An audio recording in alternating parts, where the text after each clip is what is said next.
Hi అండి అందరికీ welcome to the Mahesh show. Gautam Tinnanuri direction లో విజయ్ దేవరకొండ, సత్యదేవ్, భాగ్యశ్రీ మెయిన్ లీడ్ లో వచ్చిన కింగ్డమ్ మూవీ అయితే జస్ట్ ఇప్పుడే కంప్లీట్ చేశాను. ఇక చూసాక నాకు ఎలా అనిపించిందంటే జస్ట్ వన్ టైం వాచబుల్ అనిపించింది. నేనైతే థియేటర్ కి చాలా ఎక్స్పెక్టేషన్ తో వెళ్ళాను. బట్ నా ఎక్స్పెక్టేషన్స్ అయితే రీచ్ అవ్వలేదనే చెప్పాలి. ఒకనొక స్టేజ్ లో ఇది గౌతమ్ గారి సినిమా కాదని అనిపించింది. రివ్యూలోకి వెళ్లే ముందు మీరు గనక ఇంకా మన ఛానల్ ని సబ్స్క్రైబ్ చేసుకోకుండా చూస్తుంటే ఇప్పుడే ఛానల్ సబ్స్క్రైబ్ చేసుకోండి. మన వీడియోస్ కి వ్యూస్ వస్తున్నాయి కానీ సబ్స్క్రైబర్లు అయితే చాలా తక్కువ మంది ఉన్నారు. చేసుకుంటారని అనుకుంటున్నాను. స్టోరీ లైన్ వచ్చేసి 1920 సమయంలో శ్రీకాకుళ తీర ప్రాంతంలో ఒక తెగ అయితే ఉండేది. వాళ్ళపై అనుకోకుండా బ్రిటిష్ వాళ్ళు అటాక్ చేసేసరికి ఆ తెగ ప్రజలందరూ కూడా పిల్లల్ని సేఫ్ గా ఒక బోట్ అయితే ఎక్కించి వాళ్ళైతే చనిపోవడం జరుగుతుంది. ముఖ్యంగా అక్కడ జరిగిన ఆ గొడవలో ఆ తెగ యొక్క రాజును కోల్పోతారు. ఇక్కడ కట్ చేస్తే సినిమా మళ్ళీ 1991 కి వస్తుంది. అక్కడ అంకాపూర్ స్టేషన్ లో కానిస్టేబుల్ గా మన హీరో విజయ్ పనిచేస్తూ ఉంటాడు. తన చిన్నతనంలోనే జరిగిన కొన్ని సంఘటనల వల్ల అన్ననైతే కోల్పోవాల్సి వస్తుంది. కానీ తన అన్న కోసం తను ఎప్పుడూ వెతుకుతూనే ఉంటాడు. అనుకోకుండా ఒక ఆపరేషన్ లో స్పైగా వెళ్లాల్సి వస్తుంది. ముఖ్యంగా అక్కడ వాళ్ళ అన్న ఉన్నాడని తెలిసి ఆ ఆపరేషన్ లో స్పైగా వెళ్తాడు. అక్కడికి వెళ్ళాక వాళ్ళ అన్నని తిరిగి తెచ్చుకున్నాడు. అక్కడ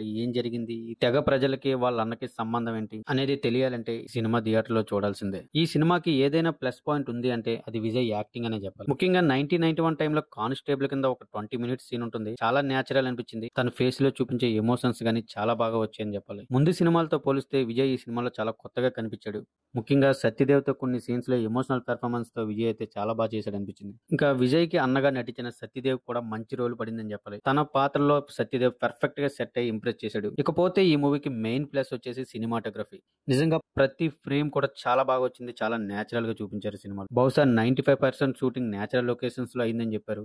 అందువల్లేమో విజువల్ గా కూడా చాలా నేచురల్ గా ఉంది. ఈ సినిమాలో మైనస్ల గురించి చెప్పాలంటే అసలు ఈ సినిమా తీసింది గౌతమ్ తిన్ననూరేనా అని అనిపిస్తుంది. జెర్సీ లాంటి కల్ట్ ఇచ్చిన తర్వాత ఇదేం స్టోరీ అని నాకైతే ఏం అర్థం కాలేదు. ముఖ్యంగా స్టోరీలో ఒక స్టోరీ కాకుండా 2-3 స్టోరీలు తీసుకుని ఒక స్టోరీగా బ్లెండ్ చేసి తీయాలన్న ఆలోచన సినిమా రిజల్ట్ ని మార్చిందని నాకైతే అనిపిస్తుంది. సినిమా చూస్తున్నంతసేపు వేరే సినిమాల రెఫరెన్సెస్ అయితే మనకు గుర్తొస్తాయి. ఎందుకంటే అలాంటి రిపీటెడ్ సీన్స్ అయితే ఉన్నాయి. ఇకపోతే లాజిక్ లెస్ సీన్స్ అయితే చాలానే ఉన్నాయి. సినిమాలో చూపించిన తెగకు చెందిన మనుషులు జీవించే దివిలో ఆడవాళ్లు కనే మగపిల్లలను చూసి వీలు లేదంటారు. బట్ అదేంటో ఆ ప్రాంతంలో చాలా మంది మగపిల్లలు కనిపిస్తారు. ముఖ్యంగా సత్యదేవ్ కొడుకు కూడా వాళ్ళతోనే ఉంటాడు. ఇదేం లాజిక్ నాకైతే ఏమీ అర్థం కాలేదు.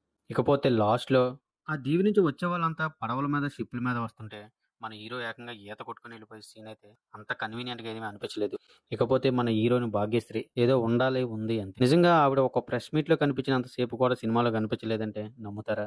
నమ్మాలి. అనిరుద్ మ్యూజిక్ కూడా నాకేం అంతగా అనిపించలేదు. 1-2 చోట్ల ఓకే అనిపించింది. క్లైమాక్స్ లో వచ్చే ఆ సాంగ్ అంత పెద్దగా ఏమీ ఇంప్రెస్ చేయలేదు. Production values are good. ప్రతి ఫ్రేమ్ కూడా చాలా అందంగా చాలా బాగా చూపించారు. విజయ్ ఫ్యాన్స్ కి సత్యదేవ్ యాక్టింగ్ కి సినిమా అయితే డెఫినెట్ గా చూడొచ్చు. సినిమా ఇంట్రెస్ట్ గా స్టార్ట్ అయినా అదే ఫ్లో ని మొత్తం కంటిన్యూ చేయలేకపోయింది అనిపించింది. జస్ట్ నాకైతే వన్ టైం వాచబుల్ అనిపించింది. మీలో ఎవరైనా సినిమా చూసారా? చూస్తే మీకు ఎలా అనిపించిందో కామెంట్ లో చెప్పండి. మీరు గనక ఇంకా మన ఛానల్ సబ్స్క్రైబ్ చేసుకోకుండా చూస్తూ ఉంటే ఛానల్ అయితే సబ్స్క్రైబ్ చేసుకుని బెల్ ఐకాన్ ఆన్ లో పెట్టుకోండి. చేస్తారని అనుకుంటున్నాను. Thank you guys. Thanks for watching. జై హింద్.